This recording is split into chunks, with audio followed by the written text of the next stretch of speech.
Istri Gubernur Maluku, Widya Pratiwi Murad, hingga kini masih diam terkait polemik Dewan Pimpinan Daerah Partai Amanat Nasional Kabupaten Kepulauan Aru.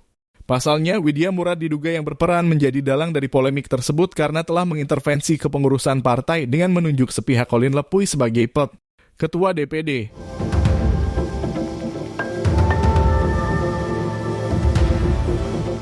Tribunambon.com juga sudah coba menghubungi Widya Murad melalui telepon dan pesan singkat untuk mengonfirmasi dan meminta tanggapannya terkait polemik itu. Namun Bacalek DPR RI yang baru bergabung ke PEN Maluku per 28 April 2023 itu enggan merespon pesan maupun panggilan yang masuk. Serupa itu, Colin Lepuy yang berulang kali dihubungi Tribunambon.com juga tidak pernah menanggapi.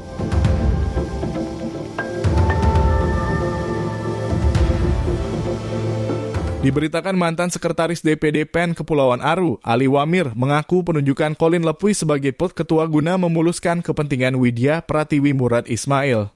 Menurutnya, Colin Lepuy ditunjuk karena menjanjikan sebanyak 30.000 suara untuk Widya Pratiwi di hajatan DPR RI mendatang.